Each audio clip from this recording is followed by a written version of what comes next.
Με το γραφικό σχεδιασμός πιστεύουμε ότι θα είναι έτοιμος, είναι προσχεδιασμένος και θα είναι έτοιμος. Γιατί εγώ έχω μόνο μια φιλοδοξία, αλφα εθνική. Έπαιζε γυναίκα μου πληρωμένη. Είναι η πρώτη συνέντευξη στην ουσία που δίνω σαν προσωπικότητα στην ΠΑΕ. Να πεθάνουνε! Αρκουδέιδες! Η μούργα! Τα καθιζήματα!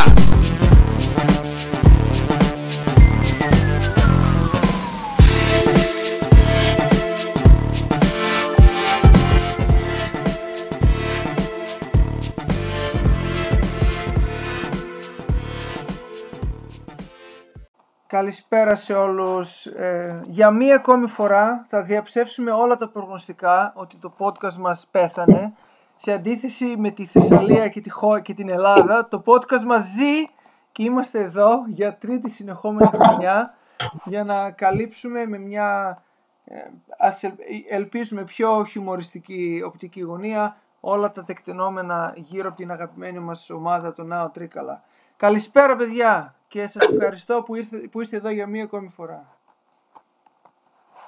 Καλησπέρα Θάνο, καλησπέρα Θήμιο, καλή χρονιά σε όλους και ναι, γιουπι, είμαστε ακόμα στον αέρα. Ακόμα μία χρονιά, τρίτη συνεχόμενη. Καλή αθλητική χρονιά σε όλους. Καλησπέρα και από μένα, να δώσω και εγώ τους χαιρετισμούς μου. Τρίτη συνεχόμενη χρονιά, εδώ στις επάλξεις, να σχολιάζουμε τα τεκτενόμενα της ομάδας με τον δικό μας μοναδικό τρόπο. Χιουμοριστικό, παύλα λίγο ηλίθιο τρόπο, τέλος πάντων. Αυτά, εντάξει. Αργήσαμε λίγο φέτος, ξεκινάμε στην τρίτη αγωνιστική. Εντάξει, είχαμε υποχρεώσεις κλπ. Σημασία έχει όμως ότι είμαστε εδώ. Αργήσαμε πιο πολύ και από την έναρξη της ΓΑΜΑ Εθνικής. Αυτό κι αν είναι έκπληξη. Εγώ πιστεύω, ναι, αυτό ακριβώς, ότι ο λόγος που πραγματικά αργήσαμε δεν ήταν ότι δεν προλαβαίναμε, ήταν ότι πιαστήκαμε.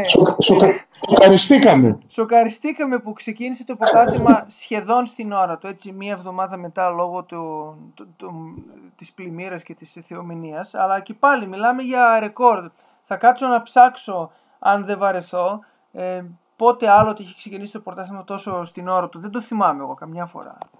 Γάμα εθνική. Ούτε εγώ νομίζω έχεις δίκιο, Θάνο. Ίσως νομίζω πως το 14-15 είχε ξεκινήσει πολύ αρκετά νωρίς, γιατί ήταν και το κύπελο Γάμα εθνικής τότε. Μιλάς για πριν 9 χρόνια. Πάμε τόσο παλιά που πρέπει να ψάξουμε βιβλία και σημειώσεις. Είδες όμως ότι το 14-15 μας φαίνεται σαν χτες και πέρασαν πραγματικά 9 χρόνια ουσιαστικά, έτσι. Έτσι είναι. Έτσι. Λοιπόν, η ομάδα μας είχε ένα αρκετά ενδιαφέρον καλοκαίρι. Στα θετικά το ότι η διοίκηση αποφάσισε να συνεχίσει να τρέχει την ομάδα, άρα διασφάλισε την ύπαρξη της ομάδας. Και δεν στραφήκαμε σε περσινές ηλίθιες λύσεις του να φέρουμε άτομα περίεργης αξίας στο σύλλογο, είτε μιλώντας για ποδοσφαιριστές, είτε για παράγοντες. Η ομάδα στράφηκε με πολύ γρήγορα, έκλεισε παίχτες που έπρεπε να είχε κλείσει από την περασμένη χρονιά, έτσι. Στηρίζεται σχεδόν αποκλειστικά σε νέους τρικαλινούς ή και κάποιους μεγαλύτερους τρικαλινούς με πολύ λίγους παίχτες μεγαλύτερης ηλικίας και πραγματικά αξιόλογους όμως, Μπουκουβάλας ένα παράδειγμα, και μπορεί να είμαστε μόνο στην τρίτη αγωνιστική, αλλά μέχρι στιγμής τα δείγματα γραφής είναι άκρως θετικά και δεν νομίζω κανένας νοήμων φίλαθλος να έχει γκρινιάξει ή να μπορεί να γκρινιάξει ή να δικαιούται να γκρινιάξει για το πώς έχει κινηθεί η ομάδα μέχρι στιγμής.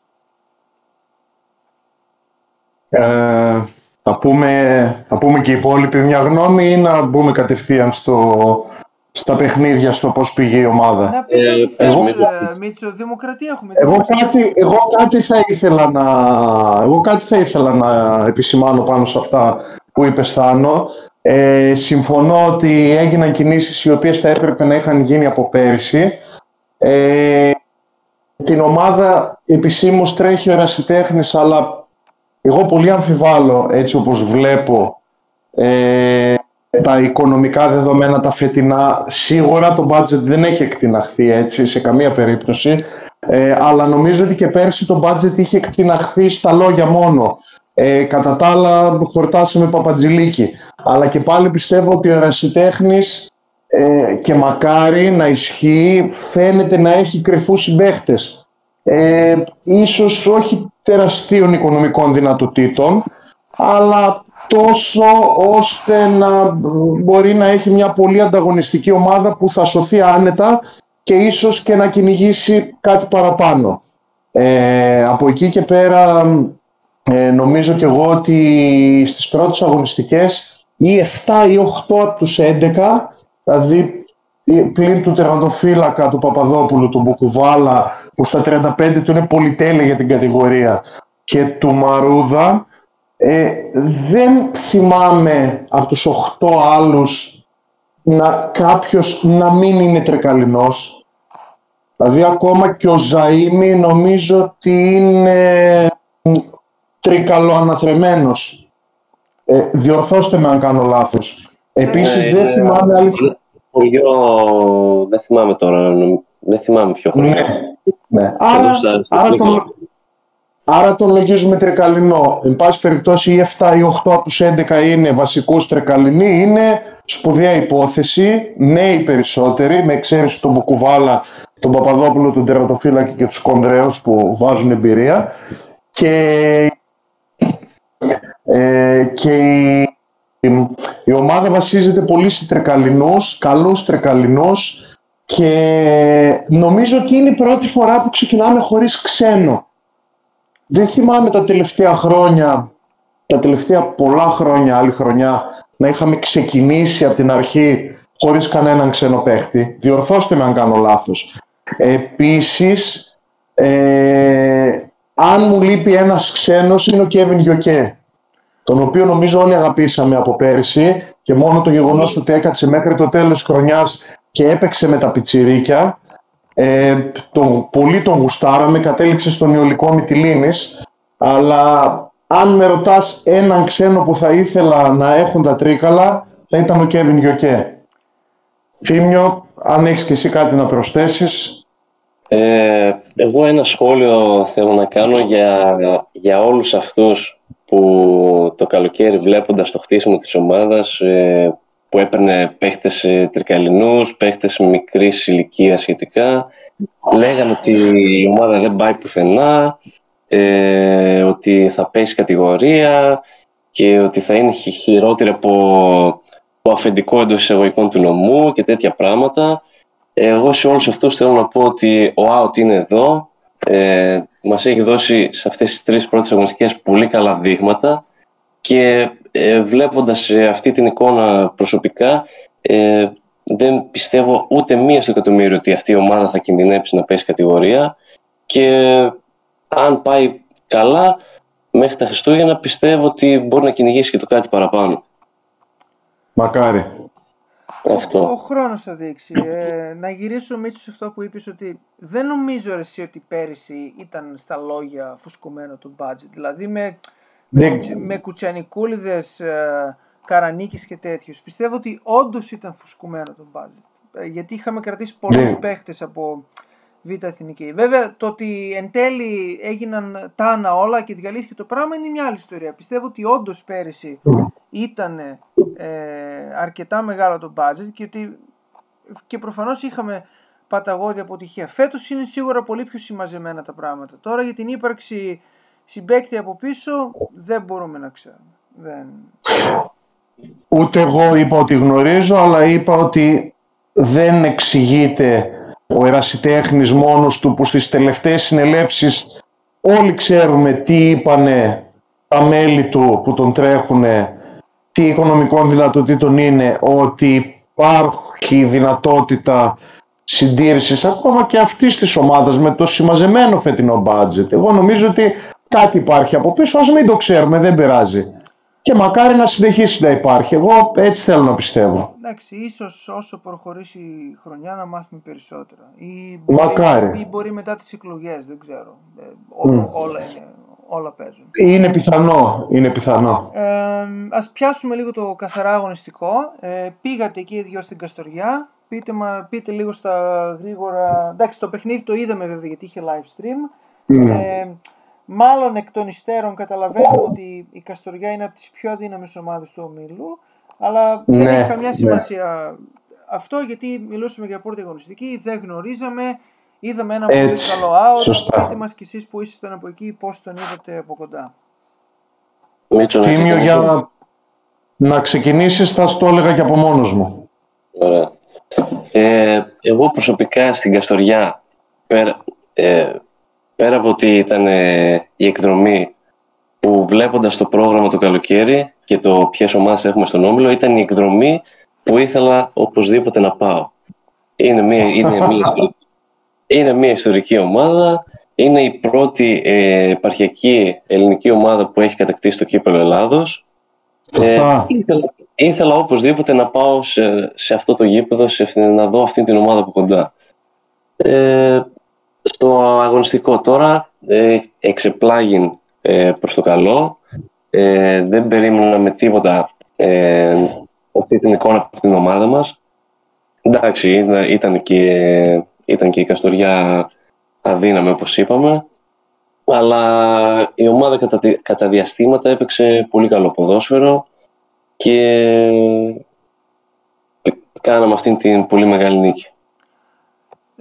Πάρα πολύ ωραία βγαίναμε μπροστά, πολύ ωραίες συναλλαγές της μπάλας, επικίνδυνοι πολλές φάσεις, ακόμα και το γκολ που φάγαμε ήταν πολύ τυχερό γκολ έτσι, από κόντρα.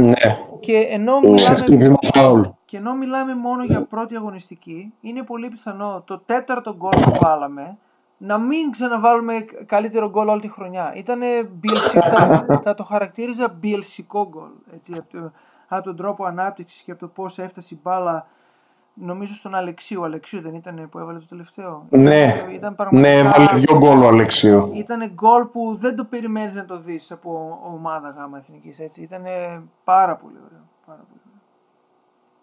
Θάνο, να συμπληρώσω ότι και το δεύτερο ήταν γκολάρα, έτσι. Ναι. Απλά ήταν ατομική εκτέλεση. Το τέταρτο ήταν ομαδική φανταστική προσπάθεια, έτσι. Ήταν όλα μας τα γκολ πολύ ωραία. Δηλαδή, νομίζω ότι και το πρώτο είναι πολύ ωραίο γκολ. Ναι, που κάνει αλλά σαν εκτέλεση νομίζω ότι το δεύτερο τα ξεπερνάει όλα. Σαν εκτέλεση μπορεί. Σαν δημιουργία το τέταρτο είναι απλά γκολ που δεν το βλέπεις εύκολα στην κατηγορία. Γι' αυτό εμένα μου έμεινε περισσότερο. Έτσι. Και το ότι η ομάδα έχει φτάσει στα τελειώματα και αντί απλά να κρατάει το σκορ, έβγαινε μπροστά, έκανε και άλλες ευκαιρίες, ήθελε και άλλο γκολ, αυτό μου άρεσε πάρα πολύ όπως το είδα. Και γι' αυτό είχαμε και το έτσι, ζεστό χειροκρότημα από όσους ήταν εκεί. Ήμασταν καμιά 40 άτομα, έτσι, ήσασταν έτσι? Ναι, άμα σκεφτείς ότι ήμασταν καμιά 40, εμείς οι άλλοι που ήταν γηπεδούχοι ήταν 400, μια χαρά ήμασταν. Αλλά λογικά είμαστε στο 10% όπως ορίζει η UEFA. Να πω και κάτι. Την κερδίσαμε εύκολα, αλλά την Κυριακή που μας πέρασε από τον Πιερικό, που επίσης θεωρείται από τα φαβορί, δεν ξέρω αν είναι, πάντως θεωρείται από τα φαβορί και είμαστε ισόβαθμοι, έχασε 0-1. Δεν έχασε 4-1 που κερδίσαμε εμείς. Βέβαια είχε ένα χαμένο πέναλτι ο Πιερικός, αλλά δεν έχω κάτσει να δω τα στιγμιότυπα για να σου πω. Σαν η Καστοριά απείλησε, δεν έδωσε ιδιαίτερη σημασία. Πάντως να συμπληρώσω και εγώ στο Θήμιο, επειδή πήγαμε μαζί και είδαμε το παιχνίδι. Ήταν και τα παιδιά μαζί, ήταν πολύ ωραία εκδρομή, είχε πολύ ωραία μέρα, ήταν όπως είπε ο Θήμιος ιστορική ομάδα, ιστορικό γήπεδο. Το ιστορικό γήπεδο της Καστοριάς είναι το παλιό, που είναι πάνω στη λίμνη, αυτό είναι το πιο καινούριο, αλλά είναι ιστορικό επειδή είναι της συγκεκριμένης ομάδας, όπως και να το κάνουμε. Ωραία πόλη, ωραία μέρα, ωραία εκδρομή, ωραία η ομάδα, ωραία μπάλα, τα ευχαριστηθήκαμε όλα. Ήταν πολύ ωραία. Και γενικά ένα γήπεδο που μας πάει, γιατί νομίζω έχουμε κερδίσει άλλες 3 Μας πάει. Είναι είναι η τέταρτη ή η πέμπτη φορά που κερδίζουμε σε αυτό το γήπεδο. Και έχουμε 6, νομίζω είναι η πέμπτη φορά που κερδίζουμε σε αυτό το γήπεδο και έχουμε 6 ήττες. Η μία πρέπει να είναι ξαναβολής, οπότε δεν πιάνει ιδιαίτερα. Αλλά δεν έχει σημασία. Όχι ξαναβολής, άνευ αγώνος εννοείς μάλλον. Ναι, συγγνώμη, άνευ αγώνος. Λοιπόν, μακρηγορήσαμε για την Καστοριά. Πείτε μας για το μάτσο με τον Νεορδαϊκό που ήταν και το πρώτο εντός και η πρώτη μη νίκη. Δεν το είδαμε το παιχνίδι. Πείτε μας εσείς που ήσασταν μέσα πώς είδατε την ομάδα. Αν πήγες στην ώρα σου, Μίτσο, έτσι. Δεν ξέρω τι ώρα πήγες. Πήγα, ήμουνα στο τρίλεπτο ήμουνα μέσα. Ρεκόρ. Φέτος και στην Καστοριά αμέσως μπήκαμε. Μόλις ξεκίνησε, μόλις είχε γίνει σέντρα. Τη σέντρα χάσαμε. Όχι, ήμασταν εκεί πάλι στο τρίλεπτο ήμασταν και στην Καστοριά. Λοιπόν, έχω βελτιωθεί, βελτιώνονται οι χρόνοι μου από χρόνο σε χρόνο. Λοιπόν, Θήμιο, θα πεις ή θα πω για τον Νεορδαϊκό που ήμασταν και οι δυο? Όπως θέλεις, δεν έχω θέμα. Θα πω εγώ λίγο, αφού είπες εσύ πρώτα για την Καστοριά, ας πω εγώ λίγο για τον Νεορδαϊκό. Έχω την εντύπωση, επειδή καταρχάς να μην κρυφτώ, εγώ θεώρησα ότι θα είναι μια εύκολη νίκη και είχα δει ότι λίγες μέρες πριν η Καστοριά, αφού την κερδίσαμε, μας λέγανε εκεί οι Καστοριανοί, είχαν παίξει φιλικό με τον Νεορδαϊκό και είχαν κερδίσει 3-0. Και λέω, αφού κερδίσαμε τόσο εύκολα την Καστοριά, η οποία κέρδισε εύκολα και αυτή τον Νεορδαϊκό, λογικά τον Νεορδαϊκό εμείς θα τον κερδίσουμε πολύ πολύ εύκολα. Διαψεύστηκα και αποδείχθηκε για ακόμα μια φορά πόσο αυτός ο τρόπος σκέψης του ποδόσφαιρο είναι τελείως λανθασμένος. Ο Νεορδαϊκός στάθηκε πάρα πολύ καλά. Νεανική ομάδα. Νομίζω ότι λίγο σαν να τον υποτιμήσαμε, σαν να θεωρήσαμε ότι θα το πάρουμε εύκολα το μάτς, λόγω έδρας, λόγω φανέλας. Έτσι μου φάνηκε εμένα τουλάχιστον, δεν ξέρω, αλλά κάναμε ευκαιρίες, δεν λέω ότι δεν κάναμε ευκαιρίες, δεν αξιοποιήθηκαν μέχρι που ήρθε το γκολ του Νεορδαϊκού. Με κεφαλιά, δράνεια της άμυνας. Ισοφαρίσαμε πάρα πολύ γρήγορα στο 19 με πέναλτι του Σκόνδρα και θεώρησα ότι θα το πάρουμε εύκολα ή δύσκολα, θα το πάρουμε το μάτς. Δυστυχώς το μάτς έμεινε στο 1-1. Δεν έχω άποψη για το πέναλτι που δεν μας έδωσε στην αρχή, όπου ίσως ήταν και κόκκινη αν ήταν πέναλτι, που έφευγε στο 0-0, που έφευγε μόνος του. Ο Σκόνδρας ήταν Θήμιο. Νομίζω ήταν ο Σκόνδρας. Ναι, λοιπόν, είμαι σχεδόν σίγουρος ότι το πέναλτι που δεν έδωσε, που ζητήσαν αυτοί στο 1-1 γύρω στο 70-75, είμαι σχεδόν σίγουρος ότι ήταν. Δηλαδή, την είδα την κλωτσιά που έφαγε ο δικός τους. Αλλά τέλος πάντων δεν το έδωσε. Βολιώτης ήταν ο διαιτητής, η Βολιώτης είναι περίεργη, το ξέρουμε όλοι αυτό. Δεν περίμενα τίποτα καλύτερο. Πάντως δεν μπορώ να πω ούτε ότι ενθουσιάστηκα ούτε ότι απογοητεύτηκα από την εμφάνιση με τον Νεορδαϊκό. Μπορώ να πω λίγο ότι στεναχωρήθηκα γιατί είδα ότι στα επόμενα δύο μάτς έχασε 1-2 στην έδρα του από το Βατανιακό και έφερε 1-1 με τον Αστέρα Σταυρό πάλι στην έδρα του. Δηλαδή, και χθες μάλιστα στις καθυστερήσεις έχασε πέναλτι ο Αστέρας Σταυρού. Έχασε και πέναλτι. Ναι, μάλιστα. Το τέρμα. Έχουν καλό τέρμα, φάνηκε και στο παιχνίδι με εμάς. Αλλά καταλαβαίνεις ότι είναι μια ομάδα η οποία θα παλέψει να σωθεί αν τα καταφέρει. Δύσκολα θα κόψει βαθμούς από κάποιους οι οποίοι θα πηγαίνουν για πρωτάθλημα. Εμάς δυστυχώς μας έκοψε. Γι' αυτό και μόνο στεναχωρήθηκα. Απ' την άλλη καταλαβαίνω ότι είναι μια νέα προσπάθεια, μια νέα ομάδα. Μέχρι να βρει τα πατήματα θέλει καιρό, θα έχει και στραβά αποτελέσματα. Γι' αυτό λέω ότι δεν απογοητεύτηκα κιόλας, αλλά να πω την αλήθεια, στα τρία παιχνίδια, το ένα εντός να έχουμε πάρει τα δύο εκτός έδρας και το ένα με αυτή την ομάδα να έχουμε φέρει σοπαλία, στεναχωριέμαι, κρίμα είναι. Να μην έχουμε 3-3. Τέλος πάντων. Απ' την άλλη... Είχε κοσμάκο το γήπεδο, δεν ήταν άδειο, ήμασταν 8-9 εκατοστάρικα ήμασταν. Πολύ ενθουσιάστηκα, είδα πολύ πιτσιρικαρία στο γήπεδο, είδα πολύ παιδομάνι. Αυτό με χαροποίησε. Στην από εδώ μεριά, στην ξεσκέπαστη. Στην σκεπαστή δεν έχω εικόνα, είναι μακριά.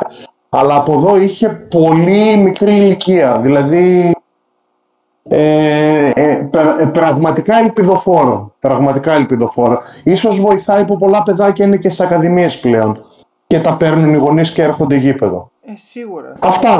Αυτά. Θήμιο, θέλω και τη γνώμη σου που ήσουν και εσύ στο γήπεδο. Τώρα τι να πω, τα είπες όλα εσύ. Εντάξει, και εγώ αυτό, ρε παιδί μου, ότι περίμενα βάσει των αποτελεσμάτων, όπως είπες, του συλλογισμού που έκανες, και εγώ περίμενα ότι θα είναι μια εύκολη νίκη. Δυστυχώς, εντάξει, μπορεί να κάναμε πολλές ευκαιρίες, αυτοί δεν μας έκαναν πολλές, αλλά η μία που μας έκαναν αρκούσε για να φάμε τον γκολ. Εντάξει, μετά χάσαμε τις ευκαιρίες, δεν μπήκε το δεύτερο γκολ ποτέ, ήρθε η ισοπαλία του μάτς. Ναι.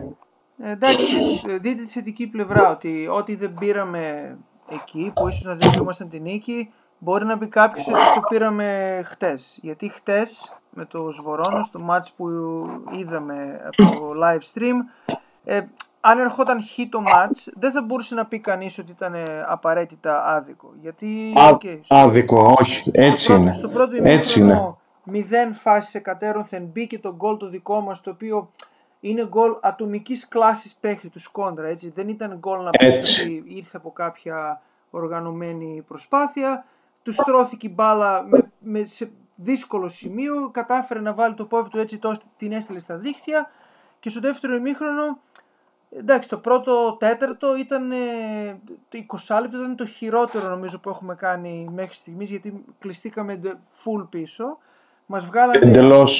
Μας βγάλαν 3 καθαρές ευκαιρίες, έτσι. Εκεί έκανε ωραίες επεμβάσεις ο Παπαδόπουλος στην καλύτερη του εμφάνιση. Προφανώς μέχρι στιγμής. Πολύ καλός. Ναι, ήταν το καλύτερο του μάτς. Εκεί φάνηκε, εκεί μετά εγώ ήθελα να δω, και εν τέλει το είδα, για τους παίχτες τους δικούς μας στο κέντρο με την ποιότητα που έχουν, να μπορέσουν να βγάλουν την ομάδα σε μερικές αντεπιθέσεις. Και το είδαμε από το 65-70 και μετά, που η ομάδα ηρέμησε πίσω πρώτα την κυκλοφορία, δηλαδή δεν διώχναν πάντα έτσι με απλό διώξιμο με γιόμες. Είχαμε πάσες, είχαμε ηρεμία στο παιχνίδι, βγήκανε 3 πολύ καλές αντεπιθέσεις, στις οποίες νομίζω πως αν όχι και στις 3, στις 2 από τις 3 ήταν με Κοντογιώργο και Σκόνδρα στο ξεκίνημα, δηλαδή να κλέβει ο ένας να δίνει την μπάλα στον άλλον, και στις 3 ο Σκόνδρας, ή στις 2 ο Σκόνδρας είναι αυτός που δίνει την πάσα. Χάθηκαν οι πρώτες 2, η τρίτη έγινε γκολ στις καθυστερήσεις. Η ομάδα δεν γινόταν να χαθεί αυτή, δεν γινόταν να χαθεί. Ναι, εντάξει, η τελευταία ήταν και η καλύτερη, ήταν πάρτο βάλτο. Οι άλλες 2 ήταν και λίγο άτυχες, δεν ήταν και τόσο εύκολες. Εν τέλει η ομάδα πήρε το διπλό, ήταν και το πρώτο μάτς που κράτησε ανέπαφη την εστία. Πήγε ο κόσμος χτες, χειροκρότησαν, είδαμε έτσι ωραίες εικόνες στο τέλος να πηγαίνουν και οι παίκτες. Είναι από αυτά που μας αρέσει να βλέπουμε. Και σίγουρα μας γέμισε η αισιοδοξία το χτεσινό, καθώς η ομάδα πλέον έχει 3 σερί εντός, με Ζάκυνθο, Βατανιακό και Πετρητή, ή τα 2 τελευταία τα λέω με λάθος σειρά? Δεν είμαι σίγουρος. Ζάκυνθο, Βατανιακό και Πετρητή, τα λες σωστά. Τα λες σωστά. Η ομάδα έχει 3 σερί εντός. Εντάξει, νομίζω ότι θέλουμε τουλάχιστον 7 βαθμούς στους 9 στη χειρότερη, έτσι. Δηλαδή, αν όχι 3 στα 3, πρέπει να κάνεις να πάρεις 7 βαθμούς τουλάχιστον. Θάνο, τελείωσες, ολοκλήρωσες την ανάλυση? Έτσι λέω. Με βρίσκεις 100% σύμφωνο, μου άρεσε πάρα πολύ η ανάλυση σου, δεν έχω να προσθέσω τίποτα. Ενδεχομένως όντως αυτό που θα μπορούσαμε να έχουμε χάσει χθες και δεν το χάσαμε και το πήραμε, είναι αυτό που χάσαμε με τον Εορδαϊκό. Δηλαδή αν έλεγες πριν ξεκινήσει το πρωτάθλημα ότι στα 3 μάτς θα έχεις 7 βαθμούς με 2 μάτς εκτός έδρας, θα έλεγα πάρ' το και φύγε. Αλλά πάντα θέλουμε το κάτι παραπάνω. Όμως η αλήθεια είναι πως θα μπορούσε να έχει έρθει ισοπαλία το χθεσινό παιχνίδι, κάτι να μην έχει πιάσει ο Παπαδόπουλος, ο Σκόνδρας να μην έχει βάλει την κολάρα, αλλά είναι σπουδαίο διπλό. Πιστεύω ότι δεν θα περάσουν όλοι. Όπως είδα, έγραφε και ο Παπαγεωργόπουλος και συμφωνώ σήμερα, δεν θα περάσουν πολλοί από το Σβορώνο αν κρατήσει αυτή την ομάδα μέχρι τέλος.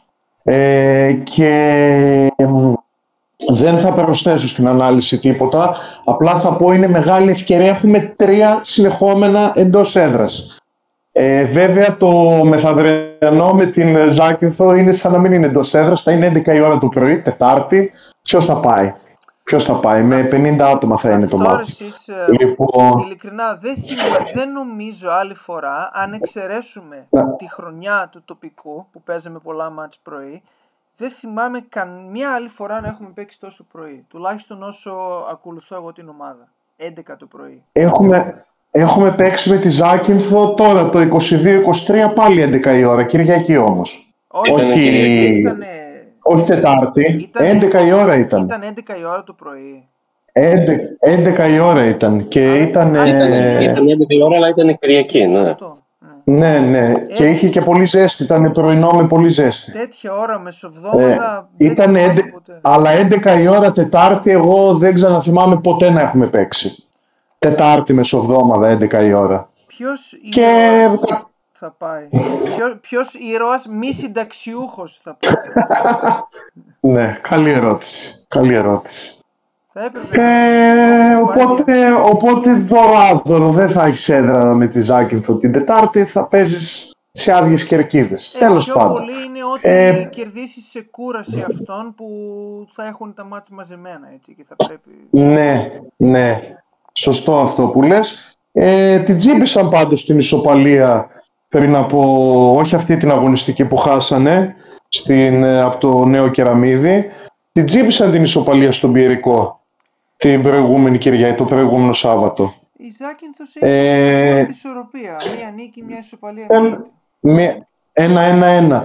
Θέλω να πω ότι δεν σηκώνει υποτίμηση. Όχι. Θεωρώ πάντως ότι αν είμαστε αυτοί που πρέπει, μπορούμε να κάνουμε το 3-3. Δεν είναι φόβητρο καμιά από τις ομάδες τις 3 που παίζουμε. Και βλέπαμε χθες με το Θύμιο η επόμενη αγωνιστική εκτός έδρας μετά από αυτά τα 3 εντός έδρας είναι στον Αστέρα Σταυρού στη Λαμία. Δηλαδή και κοντινή εκδρομή για να πάμε κόσμος και μια μέτρια ομάδα. Δεν είναι ούτε από τις καλές ούτε από αυτές που πάνε, που φαίνεται μέχρι τώρα ότι θα πέσουνε. Φαίνεται από αυτές που θα είναι κάπου στη μέση της βαθμολογίας. Μιλώντας για βαθμολογία, θα πούμε λίγο, μιας και έχουν παίξει όλοι 3 παιχνίδια, την έχω μπροστά.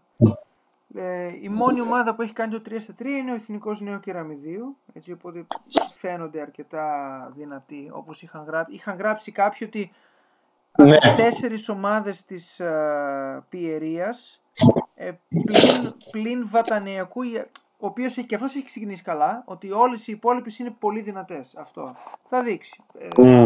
Πάντως μέχρι στιγμής όλοι έχουν ξεκινήσει καλά από Πιερία. Λοιπόν, Κεραμίδη 9 βαθμοί, ΑΟ Τρίκαλα και Πιερικός 7 βαθμοί, Αναγέννηση Άρτας, Νέα Αρτάκη, Κιλελέρ 6 βαθμούς. Όλοι αυτοί οι 3 υποτίθεται πως έχουν πολύ υψηλούς στόχους, όχι απαραίτητα άνοδο, αλλά για να τερματίσουν στα ψηλά στρώματα της βαθμολογίας.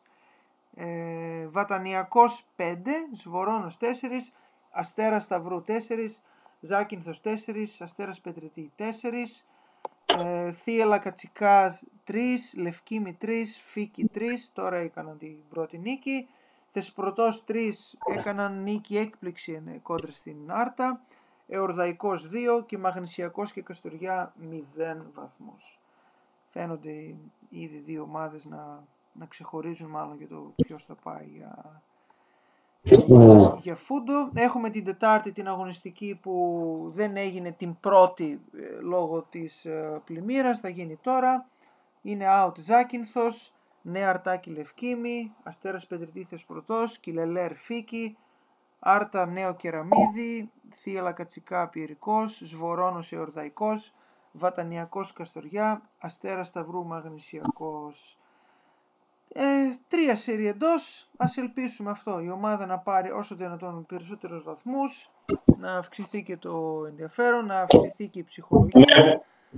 Αυτά, δεν ξέρω τι άλλο να πω. Για τη Ζάκυνθο το μόνο που ξέρω είναι ότι έχει γυρίσει αυτός ο Παραγουανός, ο πολύ καλός που είχαν ο Τσιμέλη, ότι έχει γυρίσει στην ομάδα.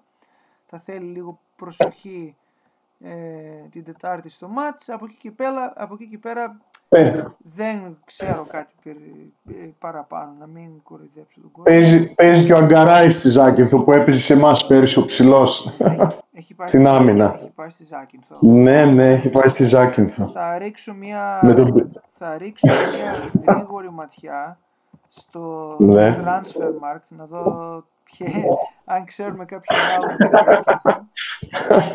και δεν έχουμε να σχολιάσουμε κάτι άλλο. Ναι, έχεις δίκιο, ο Αγκαρά είναι εκεί. Ο Σάιμπερτ, ο οποίος νομίζω έπεσε... Πού έπεσε αυτός, κάπου στο Χανιώτη. Ναι, Διαγόρα και Χανιώτη. Ποιους άλλους βλέπω...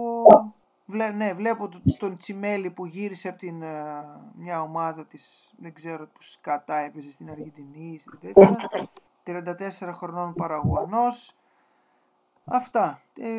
Εντάξει, δεν θα είναι σίγουρα εύκολο. Ελπίζουμε να κάνει η ομάδα το χρέος της και να πάρουμε τους βαθμούς. Στα 3 μάτς, όπως είπες, αν πάρουμε 7 βαθμούς θα είναι πάρα πολύ καλά. Αν πάρουμε 9 θα είναι τέλεια. Ναι. Εκεί καταλήγουμε και δεν έχουμε να πούμε κάτι άλλο. Δεν ξέρω αν θέλετε να προσθέσετε κάτι. Όχι. Θύμιο, κάτι άλλο? Όχι, νομίζω τα είπαμε όλα. Αυτά. Συμφωνήσω. Ωραία. Εδώ θα τελειώσουμε το πρώτο επεισόδιο για τη φετινή χρονιά. Καλώς εχόντων των πραγμάτων θα τα πούμε την άλλη εβδομάδα έχοντας 2 μάτς έτσι να σχολιάσουμε. Καλή συνέχεια και καλή τύχη στην ομάδα μας. Καληνύχτα σε όλους. Καληνύχτα σε όλους. Ο μεταγραφικός σχεδιασμός πιστεύουμε ότι θα είναι έτοιμος, είναι προσχεδιασμένος και θα είναι έτοιμος. Γιατί εγώ έχω μόνο μια φιλοδοξία, αλφα εθνική. Έπαιζε συνέχεια μου πληρωμένη. Είναι η πρώτη συνέντευξη στην ουσία που δίνω σαν προσωπικός δραστηριότητα ΠΑΕ. Να πεθάνουνε! Αρκουδέιδες! Η μούργα! Τα καθιζήματα!